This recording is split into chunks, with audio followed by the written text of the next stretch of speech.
ஓம் முருகா போற்றி. ஓம் சரவண பவ. என் அன்பு குழந்தையே, நான் இப்போது போட்டிருக்கும் இந்த வேப்பில மாலையை நீ தொட்டு விட்டாய் அல்லவா? அப்படியென்றால் உனக்கு மிகப்பெரிய சக்தி உனக்குள்ளே ஊடுருவப் போகிறது. அது உன் வாழ்க்கையை அழகாக மாற்றப் போகிறது. நீ என்னுடைய குழந்தை. இன்று உன்னுடைய அனைத்து பிரச்சனைகளையுமே அது தீர்க்கப் போகின்றது. நீ கவலைப்படாமல் சந்தோஷமாயிரு. நான் பார்த்து கொள்கிறேன். என்னுடைய துளசி மாலைக்கு எவ்வளவு பெரிய மகிமை இருக்கிறது என்பது உனக்கு தெரியுமா? நிச்சயம் அந்த மகிமையை நீ உணர்ந்து கொள்வாய். உன்னுடைய வீட்டில் தேவை என்பதே இல்லாமல் போகும். உணவு, உடை, இன்னும் ஒரு அத்தியாவசிய தேவைகளுக்கான பஞ்சமே இருக்காத அளவிற்கு அது பல சக்திகளை உனக்குள்ளே கொண்டு வரப்போகின்றது. பல மகிமைகளை அது புரிய போகின்றது. இந்த பிரபஞ்சத்தில் சத்தியத்தை பாதுகாப்பதும் தர்மத்தை நிலைநாட்டுவதும் என் பணி. உன் பலவீனத்தை விரட்ட, உன்னை ஊக்கப்படுத்தவும், உன் வழியில் உள்ள தீமைகளை விரட்டவும், உனக்கு வலிமையை அளிக்கவும் நான் இருக்கிறேன். உன் பிராமணத்தை நிறைவேற்றி அழியாமல் இருக்க உனக்கு நான் வழிகாட்ட நான் இருக்கிறேன். நம்பிக்கையோடு இரு. என் பக்தர்களின் வீட்டில், என்னுடைய உண்மையான பக்தர்களின் வீட்டில் உணவு, உடை என்று எதற்குமே குறைவே இருக்காது. இதை என் உறுதியாக எடுத்துக்கொள்ளுங்கள். என்னுடைய சத்திய வாக்காக எடுத்துக்கொள்ளுங்கள். உங்கள் ஆசைகள் தளர்ந்து போகும்போது தானாகவே உங்களுடைய மனம் கடவுளை நோக்கி திரும்பிவிடும். நானே உனது ஆதாரமாக இருக்கும்போது நீ யாரை தேடிக்கொண்டிருக்கிறாய்? உன் ஜீவனே நான் என்பதை உணர்ந்து கொள். என்னை சிக்கென பற்றிக்கொள். உனது கவலைகள் யாவுமே பறந்தோடிவிடும். உனக்கான தேடுதலுக்கான வழியை கிடைக்கப் பெறுவாய்.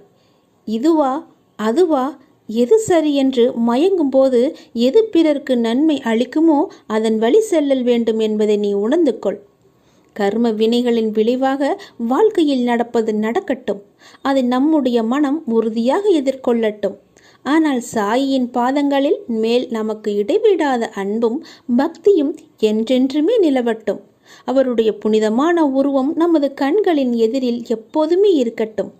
சாயியின் லீலை ஆழங்காண முடியாதது, கற்பனைக்கு எட்டாதது. அவர் தனது பக்தனுக்கு செய்யும் உபகாரத்திற்கும் அற்புதத்திற்கும் எல்லையே கிடையாதது. ஸ்ரீ சாயப்பாவின் நேரடியான தரிசனத்திற்கு கொடுத்து வைக்காத எளிய ஆத்மாக்களின் கண்களுக்கு விருந்தாகும் சிறந்த வழிபாடே ஸ்ரீ சாயி தத்சரித உபதேச பொன்மொழிகளாகும். சாய்பாபாவின் அறிவுரைகளும் இயற்கையானதும் எல்லையற்றதுமான தன்னுணர்வு கருத்துக்கள் அடங்கிய களஞ்சியமே ஸ்ரீ சாய் தத்சரிதம். இதை தினமும் படிப்பவர்களை இம்மை மறுமை சுழற்சியிலிருந்து விடுவித்து இரண்டிலும் பாபா பூரண சந்தோஷமாக்குவார். இது பாபாவினுடைய விருப்பம், என் விருப்பம். நீ எல்லாவற்றிலும் வாழ்ந்து சுகப்பட வேண்டும் என்பது என்னுடைய விருப்பம். அதற்கு உன்னை நீ தயார்படுத்தும் வேளையில் இப்போது நான் ஏற்பட்டிருக்கிறேன். என்னை நோக்கி முதலில் நீ ஓரடியை எடுத்து வை. என்னை நம்பி நீ ஓரடியை எடுத்து வைத்துப்பார். அடுத்து மற்றதை நான் பார்த்து கொள்கிறேன். நீ என்ன தவறிழைத்தாய் வருத்தப்பட? உன்னை ஏமாற்றியவர்களே நம்பிக்கையோடு செயல்படும் போது நீ இன்னும் அதீத நம்பிக்கையோடு செயல்பட வேண்டும் அல்லவா? அதை நீ உணர்ந்து கொள். என்னை நோக்கி முதல் அடியை எடுத்து வை. உன்னை நான் தவறான பாதைக்கு அழைத்துச் செல்ல மாட்டேன். படுகுழியிலும் வீழச் செய்ய மாட்டேன். கவலைப்படாமல் என்னை நோக்கி வா. ஓரடியை எடுத்து வை. மலையின் உச்சியில் உன்னை வைத்து அழகு பார்க்க. உன்னுடைய பிரச்சனைகளை தீர்க்க யாரும் இல்லை என்று கவலைப்பட்டு கொண்டிருந்தாய் அல்லவா? உன்னுடைய அனைத்து பிரச்சனைகளையுமே நான் தீர்க்கப் போகின்றேன். அதற்கான நேரத்தையும் நான் குறித்து விட்டேன். உன்னுடைய கவலைகளை நான் போக்கப் போகின்றேன். உன்னுடைய துன்பங்களை நான் நீக்கப் போகின்றேன். உனக்கு இன்பத்தை வர வைப்பதற்கான, சந்தோஷத்தை கொடுப்பதற்கான நேரத்தையும் நான் குறித்து விட்டேன். முழுவதும் கேள். நீ மகிழ்ச்சியில் துள்ளி குதிப்பாய். சந்தோஷ மலையில் நனையப் போகின்றாய். நீ கவலைப்படாமல் சந்தோஷமாயிரு. எல்லாவற்றையுமே நான் தீர்த்து வைக்கின்றேன். மாற்றங்கள் நிறைந்த இந்த உலகனில் பிறப்பிலும் இறப்பிலும் அன்பிலும் அருளிலும் மாறாத கடவுள் நான் தான் என்பது உனக்கு தெரியும் அல்லவா? ஆயுளெல்லாம் என்னுடைய திருவடியே சரணம் என்று கிடைக்கின்றாய் அல்லவா? உன்னை நான் எப்படி விட்டு விடுவேன்? வாழ்க்கையில் ஜெயித்திட முயற்சிகளும் உழைப்புகளும் மிக அவசியமல்லவா? நானும் உழைக்கின்றேன், நானும் முயற்சிக்கின்றேன். பிறகு ஏன் எனக்கு வெற்றி என்னும் கிரீடத்தை ஏன் என்னால் சூட முடியவில்லை என்றுதானே கேட்கின்றாய்? உன் உழைப்பும் முயற்சியும் உண்மைதான். ஆனால் வெற்றி என்ற பூக்களை பறிக்க சில முட்களிடம் நீ காயப்பட்டுத்தான் ஆக வேண்டும். காயப்பட வேண்டும் என்பதை விட வாழ்வின் இன்னொரு பக்கம் இருக்கும். அதற்கு தோல்வி என்ற மிக பெரிய பாடத்தை அது கற்றுத்தரும் என்றே நீ எண்ண வேண்டும்.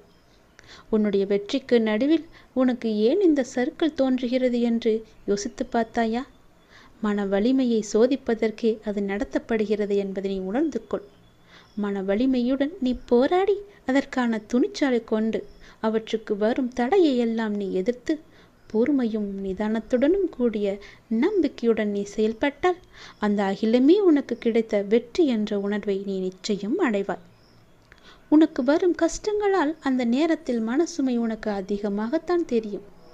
ஆனால் நீ மனம் தளராது நின்றால் உனக்கு வெற்றி தானே கிடைக்கும். யாரும் எனக்கு துணை இல்லை, நற்கதியாய் நடுவில் நிற்கிறேன் என்று உணர்கின்றாய் நீ. அவ்வப்போது நடுவில் எந்த துணை இல்லாமல் நிற்கதியாய் நிற்கிறேன் என்ற எண்ணத்தை நீ மறந்து ஒரு நிமிடம் கண்மூடி மன அமைதியுடன் எதையும் யோசிக்காமல் சாந்தமாக மாறி அமைதியான சூழலை உனக்குள்ளே நீ கொண்டு வா. அந்த நிமிடம் நீ நிற்கின்றது எங்கு என்று பார். என்னுடைய கைப்பிடி உன்னை பிடித்து கொண்டிருக்கும். உன்னை நான் என்ற உன்னை வணங்கும் கடவுள் தாங்கிக் கொண்டிருக்கின்றேன் என்பதை மனதார நீ ஒப்புக்கொண்டால் போதும். எதிர்த்து நிற்பாய். என்ன வந்தாலும் துணிச்சலாக நிற்பாய். உன்னை நிச்சயம் நல்வழிப்படுத்துவேன். உனக்கான நல்ல வழிகளை உனக்கு காமித்து கொண்டே இருப்பேன். வெற்றி அங்கு நிறையவே இருக்கும். அதற்கு நான் பொறுப்பு. உன்னுடைய பிரச்சனைகளை, கடன் சுமைகளை எல்லாம் நீக்குவதற்கு நான் ஒரு சரியான நேரத்தை குறித்து வைத்திருக்கேன் என்று சொன்னேன் அல்லவா? எண்ணிக்கொள். இன்னும் சரியாக 36 மணி நேரத்தில் நிச்சயம் நீ மகிழ்ச்சி அடைவாய். உன் கஷ்டங்கள், கவலைகள், துன்பங்கள் எல்லாமே ஓடி மறைந்து உன் இன்பம் வருவதற்கான சரியான நேரம் இன்னும் 36 மணி நேரத்தில் அது உன் கையில் வந்து சேரும். கவலைப்படாமல் நம்பிக்கையோடு இரு. என்னை வரவேற்க தயாராக இரு. ஏனென்றால் உனக்கான இன்பத்தை கொண்டு வருவது நான் தான். உன்னை தேடி நான் வரப்போகின்றேன். உன்னை நிச்சயம் பாதுகாப்பேன். நல்வழியில் உன்னை அழைத்து செல்வேன். நல்லது நடக்கும். நான் உயிரோடு இருக்கின்றேன், உனக்கு முன்னே இருக்கின்றேன் என்பதை நீ நம்புகின்றாயா? உனக்கு வேண்டிய உதவிகளையெல்லாம் நான் செய்து கொண்டிருக்கிறேன் என்று என்னை முழுமையாக நம்பிக்கொண்டிருக்கின்றாயா? உன்னுடைய கவலைகளை போக்க நான் ஓடி வருகிறேன் என்றும் உன்னுடைய துன்பத்தில் கை கொடுக்க நான் வந்துவிட்டேன் என்றும் நீ நம்புகின்றாயா இல்லையா? நான் இருப்பது உண்மை என்றால் உடனே எனக்கு பெயரிட்டு என்னை கூப்பிடு. அப்பா என்று கூப்பிடு. அம்மா என்று கூப்பிடு. தாயே, தந்தையே என்று உனக்கு எப்படி தோன்றுகிறதோ அப்படியே என்னை கூப்பிடு. நான் ஓடி வந்து உன் முன்னால் நிற்பேன். நான் எங்கே இருக்கிறேன் என்று தேட வேண்டாம். நான் இங்கேதான் இருக்கின்றேன். உனக்காக என்பதை எப்போதுமே நீ நினைவில் வை. மற்றவர் உங்கள் பக்தியை பற்றி என்ன சொன்னாலும், நீங்கள் என்னை எப்படி உணர்ந்தாலும், எப்போதும் உனக்காக ஒரு குறிப்பிட்ட இடம் என்னுடைய மனதில் நான் வைத்திருக்கிறேன். என்னுடைய மனதில் உனக்கென்று ஒரு இடம் உண்டு. உனக்காக எப்போதுமே நான் இங்கேதான் இருக்கின்றேன். நீங்கள் கீழே இறங்கும்போது உங்கள் கையை பிடித்து கொண்டு நான் மேலே அழைத்து வந்து விடுகிறேன். கீழே என்பது பெரிய ஆபத்தானது. அங்கே இருந்து உன்னை கை தூக்கி விடுவது நான் தான். வாழ்க்கையில் எதுவுமே இப்படியே நடந்து விடுமோ, இப்படியே போய்விடுமோ என்று ஒருபோதும் நினைத்து விடாதே. எதையும் மாற்றி கொடுக்க எனக்கு தெரியும். அந்த கடவுளுக்கு ஒரு நொடி போதும். கவலையாகவே இருக்காதே. எல்லாமே இறைவனுக்கு தெரியும் என்று நம்பி ஒவ்வொரு பொழுதையுமே தொடங்கிப்பார். உன் வாழ்க்கை மிகவும் நன்றாகவே இருக்கும். எத்தனை கஷ்டம் வந்தாலும் கவலைப்படக்கூடாது. முதலில் உன் கூட நான் இருக்கின்றேன் எப்போதும். நீ இதுவரை சில தினங்களை தடைகளாக நினைத்து வந்தாய். சில நேரங்களை தடைகளாக நினைத்து வந்தாய். அது எல்லாம் எதுவும் ஒன்றுமில்லை. ஆனால் இன்று முதல் அது போன்ற தினங்களில் உள்ள தடைகள் எல்லாமே நீங்கு போகின்றன. நீ நினைத்தது எல்லாமே நேர்மறையாக மாறப்போகின்றன. உன் மனதில் உள்ள எதிர்மறை எல்லாம் நீங்கி நேர்மறையை உனக்குள்ளே நான் கொண்டு வந்து விட்டேன். வரும் காலங்களில் அவைகள் எல்லாம் உன் தடைகளை நீக்கப் போகின்றன. வெற்றி தருவதை நீ காணப்போகின்றாய். உன் இல்லத்தில் எதிர்மறையாகவே பதிந்துவிட்ட அத்தனை கால கஷ்டங்களும் இனி ஒன்றன் பின் ஒன்றாக மாறப்போகிறது. உனக்குள் அது போன்ற சூழலிலும் நேர்மறை துளிர்விட்டு மேலே எழும். அதை உன்னை வழிநடத்தி உனக்கு நிச்சயம் வெற்றியையே தரும். உன்னுடைய வாழ்க்கையில் சில நேரம் சுமை அதிகரிக்கும் போது கடவுளின் கரங்கள் உன்னை சுமந்து கொண்டு இருக்கிறது என்பதை நீ மறந்து விடாதே. நீ தூங்கும் போது உனக்கே தெரியாமல் உன் அருகில் இருப்பது யார்? நான் தான். உன் கூடவே இருந்து உன்னை ஆசீர்வதித்து கொண்டிருக்கிறேன். எல்லா நேரமும் நல்லது நடக்கும். உனக்கு எப்போதெல்லாம் என்னை அழைக்க வேண்டும் என்று நினைக்கின்றதோ அப்போதெல்லாம் என்னை அழைத்து விடு. உனக்காக நான் ஓடி வருகிறேன். அதற்காக நேரம் காலமெல்லாம் நீ பார்க்க வேண்டாம். இரவும் பகலும் எப்பொழுதெல்லாம் நேரம் கிடைக்கின்றதோ எவன் ஒருவன் என்னை பற்றி நினைத்து வருகின்றானோ அவன் இனிப்பும் சர்க்கரையும் போல, அலையும் கடலும் போல, கண்ணியும் மொழியும் போல என்னுடன் நான் முழுமையாகவே இணைக்கின்றான். அப்படிப்பட்டவன் எதற்காகவும் எங்கேயும் பயப்பட வேண்டிய அவசியமே இல்லை. என்னை நீ மனதார அழைத்த பின் நீ அமைதியாக இருக்க வேண்டியது மட்டுமே உன்னுடைய வேலை. உன்னுடைய சோகம், உன்னுடைய கண்ணீர், உன் மனவலி, உன் மனவேதனை அனைத்தையும் நான் அறிவேன். நீ எதற்கும் கவலைப்படாதே. உனக்கான நிம்மதியை நான் நிச்சயம் உனக்கு தருகிறேன்.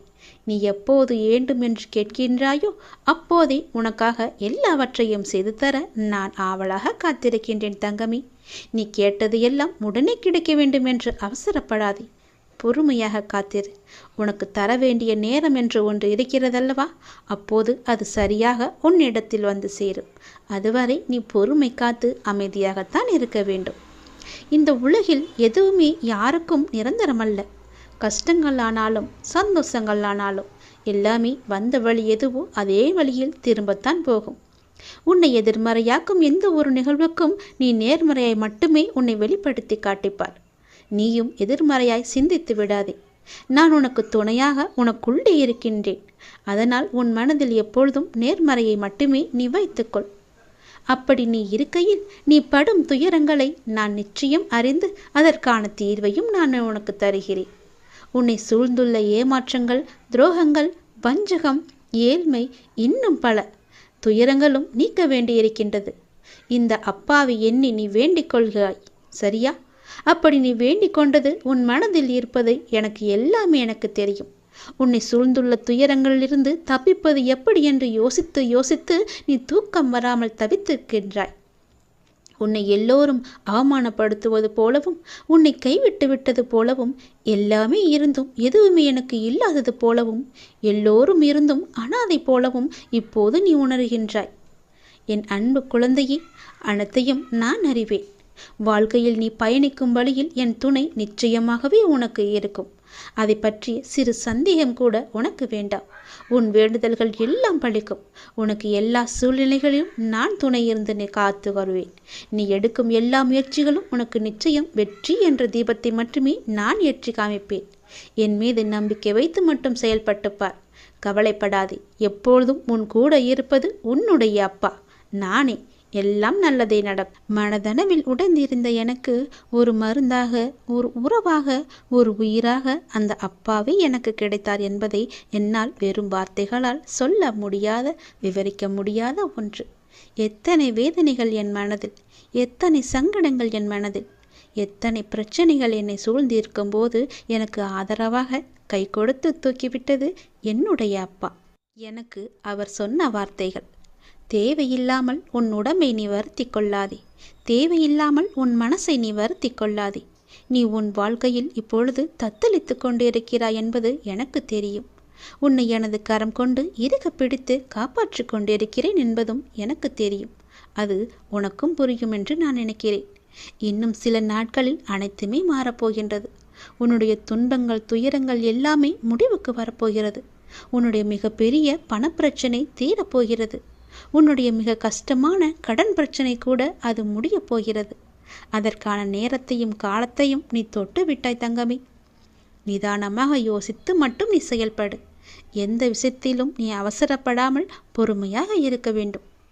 உன்னை விட்டு யார் விலகினாலும் அதையே நினைத்து நீ கவலைப்பட்டு கொண்டிருக்காதே. எல்லாமே நன்மைக்கு என்று நீ எடுத்துக்கொள்.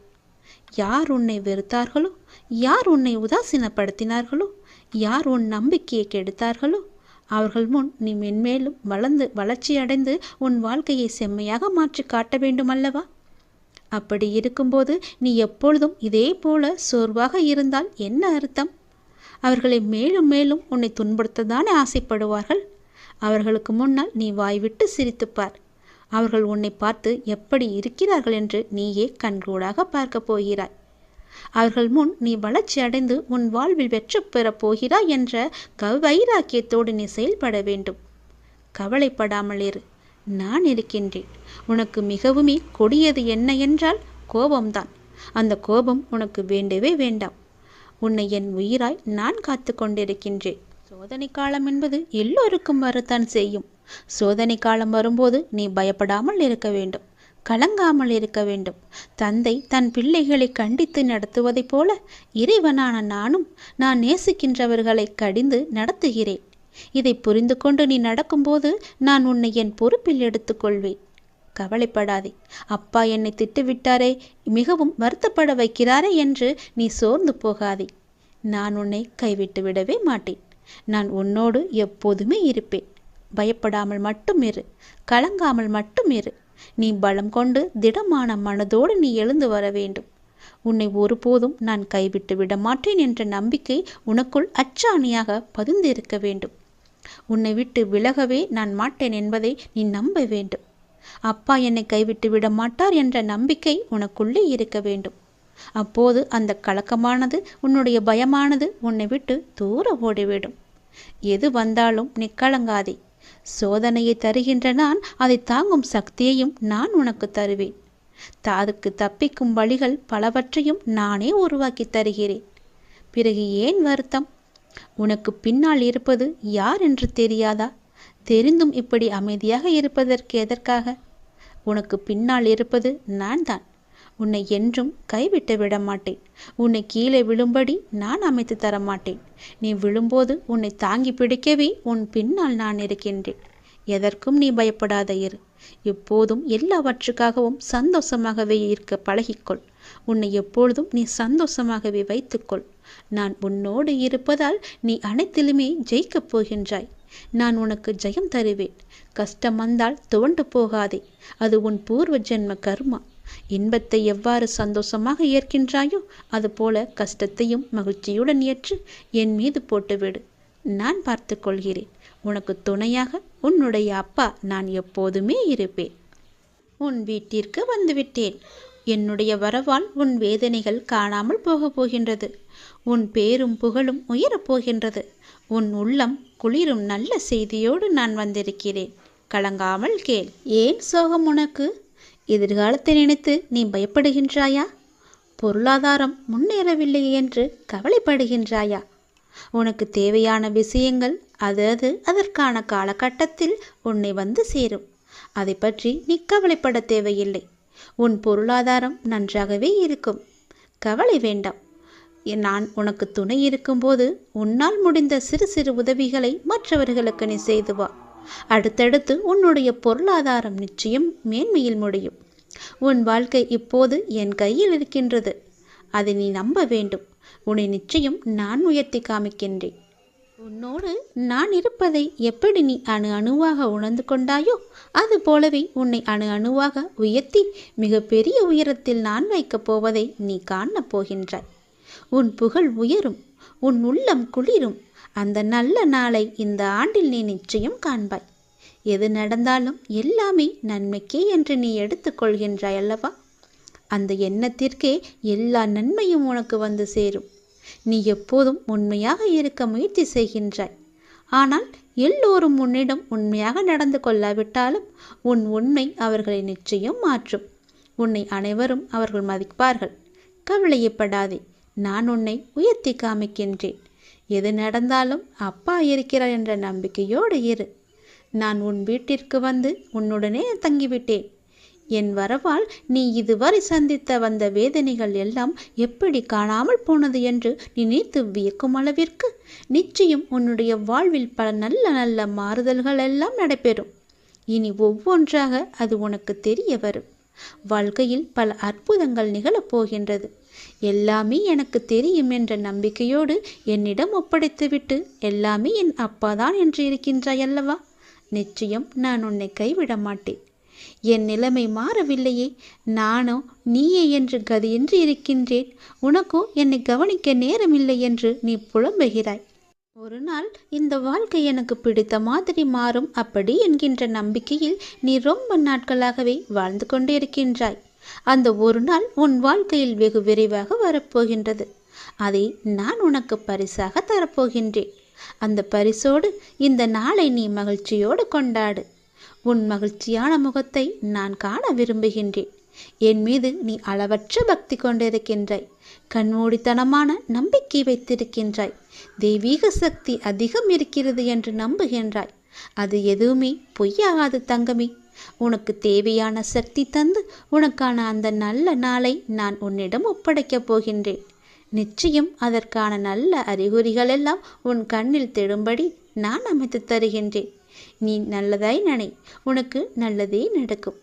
சில நேரம் நீ மிகவும் மகிழ்ச்சியாகவும் சுறுசுறுப்பாகவும் இருக்கின்றாய். சில நேரமோ மிகவும் சோர்ந்து போய் கவலையில் மூழ்கின்றாய். எப்பொழுதும் உன் மனதை நீ சுறுசுறுப்பாக வைத்துக்கொள்ள என்னுடைய நாமத்தை மட்டும் நீ உச்சரித்து கொண்டு இருந்தாலே போதும். என்னுடைய நாமமானது உனக்கு எப்போதும் உதவியாக இருக்கும். எந்த நேரத்திலும் உனக்கு துணை இருந்து கொண்டே இருக்கும். என் நாமத்தை மட்டும் நீ சொல்லிக்கொண்டே வரும். தை மாதத்தில் உன்னுடைய இல்லத்தில் ஒரு நல்ல நிகழ்வு நடப்பதற்கான அறிகுறிகள் உனக்கு தென்படும். அது தொடர்பான முடிவுகள், பேச்சுவார்த்தைகள் எல்லாம் நடக்கப் போகிறது. உன்னுடைய எண்ணத்தில் நேர்மறை சற்று குறைந்தாலும் நேர்மறை எண்ணங்களை விடாமல் பிடித்துக்கொள். நீ நன்மைகள் நிச்சயமாக நடக்கும். உன்னுடைய மனதை மகிழ்ச்சியாக வைத்துக்கொண்டு நீ செய்யும் செயல்கள் எல்லாம் நிச்சயம் நல்ல பலனை தரும். அப்படியே உன் மனதை நேர்மறையாகவே வைத்துக்கொள். உன் இல்லத்தில் மகிழ்ச்சி என்றுமே நிலைத்திருக்கும். உன் மன கதவு எல்லாமே திறக்கப் போகிறது. தடைப்பட்ட கதவுகள் எல்லாம் திறந்து உன் வாழ்க்கைக்கான நல்ல நல்ல மாறுதல்கள் எல்லாம் நடைபெறும். நான் சொன்ன நல்ல செய்தி, நல்லது எல்லாம் அந்த நல்ல நாளை எதிர்பார்த்து நீ காத்திருக்கும் நாட்களெல்லாம் இந்த ஆண்டில் நிச்சயமாகவே நீ காணப்போகின்றாய். ஏனென்றால் இது சிவனின் வாக்கு. என் வாக்குக்கு மீறிய எதுவும் கிடையாது. நிச்சயம் இந்த சிவனின் வாக்கு உனக்கு பலிக்கப் போகிறது. நான் உன் கர்ம வினையை குறைத்து விட்டேன். உன் கர்ம வினையும் குறைந்து விட்டது. நாளையே எல்லாம் மாறப்போகிறது. நீ மனம் கலங்காமல் கேள், சந்தோஷமாகவே கேள். உன் உழைப்பையும் அன்பையும் பிறர் தவறாக பயன்படுத்தும் போதோ அல்லது பலனை பிறர் அனுபவிக்கும் போதோ நீ வருத்தப்படாதே. அவர்கள் உன் கர்மாக்களையும் பாவங்களையும் அனுபவித்து உன் கர்ம வினைகளை விரைந்து முடிக்கவே அப்படி செய்து கொண்டிருக்கின்றார்கள். நான் தான் அவர்களை அனுப்பி வைத்திருக்கின்றேன். அந்த சமயத்தில் உனக்கு வருத்தம் அளித்தாலும் உன் கர்ம வினைகள் குறைகிறது என்று நீ நிம்மதிக்கொள். எந்த சூழ்நிலையிலும் இழந்து போனதையும் தொலைத்து விட்டதையும் எண்ணி நீ மனதில் கவலை கொள்ளாதே. நடப்பவை யாவும் நன்மைக்கு என்று நம்பிக்கையுன் உன் லட்சியத்தை நோக்கி நீ முன்னேறிச் செல். எல்லாம் நன்மைக்கே என்று சொல்கிறீர்களே, ஆனால் என் வழிகள் அப்படியேதானே இருக்கின்றது. எந்த நன்மையும் எனக்கு நடக்கவில்லை என்கிறாயா? நீ கொஞ்ச நாள் பொறு. உன்னுடைய வேண்டுதல் நிச்சயம் பலிக்கப் போகிறது. நீ அனுபவிக்கும் துயரங்களையே பெரிதாக நினைத்து போராடி கொண்டிருக்கின்றாய். அது உன்னை தாக்காமல் இருக்கவே நான் இங்கு போராடி கொண்டிருக்கின்றேன். அது உனக்கு தெரிய வாய்ப்பே கிடையாது. அதனால்தான் நான் அடிக்கடி கூறுகின்றேன், முடிந்தவரை எல்லோருக்கும் நல்லதே செய்யென்று, எதற்காகவும் அஞ்சாதே என்று. ஏனென்றால் உன்னோடும் உன் குடும்பத்தோடும் நான் இருக்கின்றேனே. இன்பமும் துன்பமும் நிலையற்றவைதான். அது எல்லோருக்கும் மாறி மாறி வந்து கொண்டுதான் இருக்கும். இன்று இருப்பது நாளை மாறிவிடும். எனவே நீ மனம் கலங்காமல் இரு. இன்றைய துன்பத்தை நினைத்து நாளைய இன்பத்தை நீ தொலைத்து விடாமல் இருக்க வேண்டும். அதற்காகத்தான் சொல்கிறேன். உனது நலனை விரும்புகின்ற நான் உனக்கு நன்மையை மட்டும்தான் செய்வேன் என்பதில் நீ உறுதியான நம்பிக்கையோடு இரு. கவலையே படாதே. நான் இருக்கின்றேன்.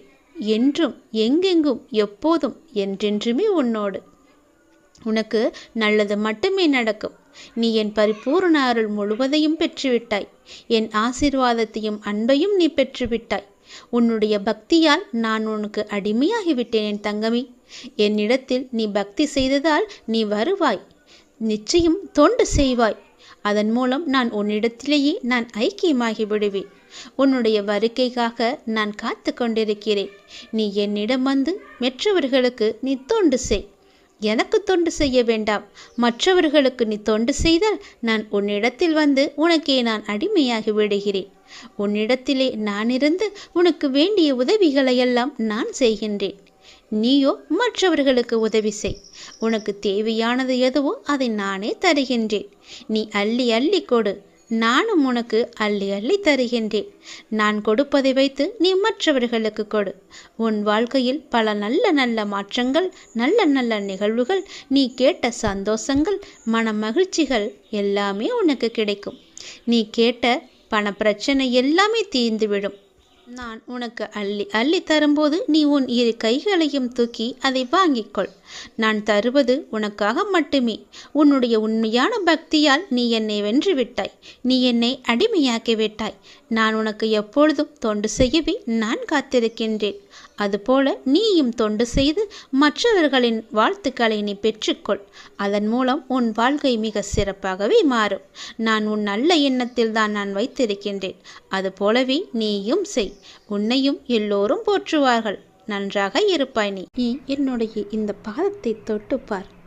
நான் உன் முன்னே உன்னை தேடி நான் வந்து கொண்டே இருப்பது உனக்கு தெரியும். கவலைப்படாமல் நம்பிக்கையோடு நான் வணங்கும் கடவுள் என்னிடம் இருக்கிறார் என்று என்னுடைய இந்த பாதத்தை நீ தொட்டுப்பார். உன்னை தேடி நான் வருவது உனக்கு தெரியும். என்னை வரவேற்க நீ தயாராக இரு. உன்னை பாதுகாக்க நான் வந்து கொண்டிருக்கின்றேன். ஒரே நாளில் யாரும் மௌனத்தை தேர்ந்தெடுப்பதில்லை. அது பல நூறு வார்த்தைகளை பேசி பலனற்று போனதால் தான் அது வருகின்றது. உன்னுடைய மனதில் இப்போது உள்ள அந்த மன வருத்தத்தை உனக்கு தந்தவர்கள் அதை பற்றி கண்டு கொள்ளாதவாறு இப்போது இருக்கின்றார்கள். அதை அவர்களுக்கு நான் புரிய வைத்துக் கொள்கின்றேன். வீணாக வருந்தாதே. தேவையில்லாமல் நேரத்தை நீ வீணடிக்காதே. நீ இழந்ததை விட, நீ இதுவரை எதையெல்லாம் இழந்தாயோ அதை விட 2 மடங்காக நான் உனக்கு தருவேன். நிச்சயம் நடக்கும். பொறுமையாக ஏறு. நீ வேண்டியது உன்னை கண்டிப்பாகவே வந்து சேரும். இனி வரும் நாட்களில் உனக்கு துணையாக நான் வந்து கொண்டே இருப்பேன். முடிவுகளை எல்லாம் நிதானமாக எடுக்க பழகு. உதவிகளை யோசிக்காமல் நீ செய்து கொண்டே இரு. மற்றவர்களை நான் பார்த்து கொள்கிறேன். எல்லோரையும் புறந்தள்ளிவிட்டு உனக்கு மனதில் என்ன தோன்றுகிறதோ அதை மட்டுமே, நல்லதை மட்டுமே செய். பணிவோடு நீ இரு. உன்னை பண்பு உன்னை உயர்த்தி பார்க்கும். அன்போடு நீ இருந்து பார். அகிலமே உன்னை உயர்த்தி பார்க்கும். பக்தியோடு நீ இருந்து பார். பரமணி உன்னை உயர்த்தி நிச்சயம் காமிப்பார். அன்பில் பண்பை சேர்த்து பக்தியோடு இறைவனிடம் கையேந்தினால் வாழ்வே நமக்கு சொர்க்கம்தான். வாழ்வின் வரந்தரும் வள்ளல் அல்லவா கடவுள். என்னை யாழும் இறைவன் அல்லவா நமக்கு சொந்தம். அதனால் எல்லாவற்றிலுமே அன்பாக பழகு. விதி என்று எதையும் நீ விட்டுவிடாதே. இறைவனிடம் தொடர்ந்து நீ வேண்டிக் கொண்டே இரு. விதிக்கும் விதிவிலக்கு என்று ஒன்று உள்ளது. இறைவனின் திருவடிப்பட்டு அந்த தலையெழுத்தே மாறிவிட. அதனால் உனக்கு எவ்வளவு கஷ்டங்கள் வந்தாலும் இந்த திருவடியை நினைத்துக்கொள். இந்த திருவடியை நீ தொட்டுவிட்டால் உன் தலையெழுத்தே மாறிவிடும். உன் கஷ்டங்கள் எல்லாமே முடிவுக்கு வந்துவிடும். அந்த விதியையே முறியடிக்கும் வல்லமை என் திருவடிக்கு உண்டு. என்னுடைய திருவடியை, என்னுடைய பாதத்தை நீ இருக்க பற்றிக்கொள். எல்லாம் நன்மைக்கு எண்ணும்படியாக உன்னை கஷ்டத்திற்கு தள்ளிய சில நிகழ்வுகள் உன் வாழ்க்கைக்கு நன்மையானதாக மாறப்போகின்றது. நான் எப்போதும் என் பிள்ளைகளுக்கு காவலாய் அவர்களுக்கு எது நல்லதோ அதையே நான் செய்வேன். என்னை இந்த அளவுக்கு தீவிரமாக வணங்கும் உனக்கு நன்மையை செய்யாமல் இருப்பேனா? நிச்சயம் நன்மையே செய்வேன். கடந்த 1 வருடமாக நீ பட்ட துன்பம் எது சொல்லி மாளாதே. துன்பத்திற்கு மாற்றாக இன்பங்கள் உனக்கு இனி கிடைக்கப் போகிறது. உன்னுடைய வாழ்வில் எல்லாமே மாறப்போகின்றது. நல்லது நடக்கப் போகிறது. ஒரு புதிய பரிமாணம் உன் வாழ்க்கையில் நுழையப் போகிறது.